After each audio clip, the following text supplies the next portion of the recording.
জমিদারের সালা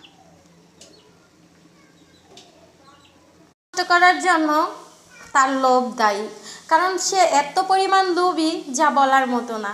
যারা হচ্ছে অন্যের টাকায় লোভ করে, অন্যের বাড়ি গাড়ি দেখে লোভ করে, যারা হচ্ছে সবসময় ভাবে যে আমি নিজে কর্ম না করে অন্যেরটা নিয়ে বড়লোক হব, ভাই তারা কখনোই কিছু করতে পারে না।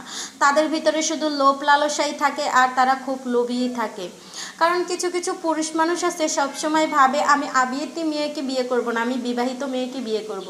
কারণ বিবাহিত মেয়েকে বিয়ে করবে এই কারণেই, কারণ তার বিয়ের পরে ডিভোর্স হয়ে গেছে, সেখান থেকে সে কিছু অর্থ পেয়েছে, সেই অর্থটা সে হাতাবে, এই জন্যই সে বারবার বিবাহিত মেয়েদেরকেই পছন্দ করে আর বিবাহিত মেয়েদেরকেই সিলেক্ট করে। কারণ ওই যে বিবাহিত মেয়েটার যখন বিয়ে হয়েছিল তখন ডিভোর্স হয়ে গেছিল, তখন তো সে সেখান থেকে কিছু অর্থ পেয়েছিল, আর সেই অর্থটা হাতানোর জন্যই বারবার সে ডিভোর্সি মেয়েকে বিয়ে করে।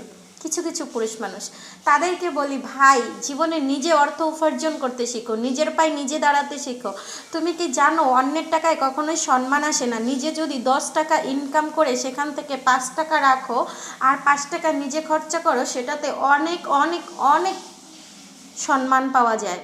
তুমি আজ তোমার বইয়ের টাকায় চলবা, হয়তো তোমার সামনে কেউ তোমাকে বলবে না যে তুমি বইয়ের টাকায় খাচ্ছ, কিন্তু তোমার পিছনে বলবে ও ঘর জামাই, ও তো বইয়ের টাকায় খায়, ও আমাদের সাথে কি কথা বলতে আসবে। ভাই এই অপমানটা সহ্য করার থেকে মরে যাওয়া অনেক ভালো। তো আমি প্রতিটা পুরুষদেরকেই বলবো, ভাই যদি হয়েছে আপনার বউ প্রথম বউ খারাপ হয়ে থাকে, আপনার প্রথম বউ ভালো না হয়ে থাকে, হ্যাঁ হাদিসে আছে আপনার বউকে ডিভোর্স দিয়ে আরেকটা বিয়ে করতে পারবেন, হ্যাঁ, তবে আপনি অবশ্যই দেখে শুনে বুঝে আবার আপনার জীবনটাকে কার সাথে সাজাবেন এবং কি কার সাথে থাকবেন, সে আদৌ আপনাকে ভালোবাসবে কি না, বা সে তার কোনো পিছুটান আছে কি না, এগুলো সব যাচাই করে তারপরই হচ্ছে একটা মেয়ের সাথে বিবাহ বন্ধনে জড়াবেন। আপনারা কিছুদিন সেই মেয়েটার সাথে, সেই ডিভোর্সি মেয়েটার সাথে কিছুদিন সংসার করবেন, আর কিছুদিন পরে যখনই দেখতে পারবেন যে তার একটা সন্তান রয়েছে বা তার একটা বাচ্চা রয়েছে, তখনই আপনি সেই সন্তানটার উপরে নির্যাতন চালাবেন। তখনই সেই সন্তানটাকে মারধর করবেন, অশান্তি করবেন, তাকে খোঁটা শোনাবেন, মায়ের মতো হয়েছে দেখতে, মায়ের মতো। আরে ভাই মায়ের পেট থেকে দুনিয়াতে এসেছে, মায়ের মতো তো অবশ্যই হবে।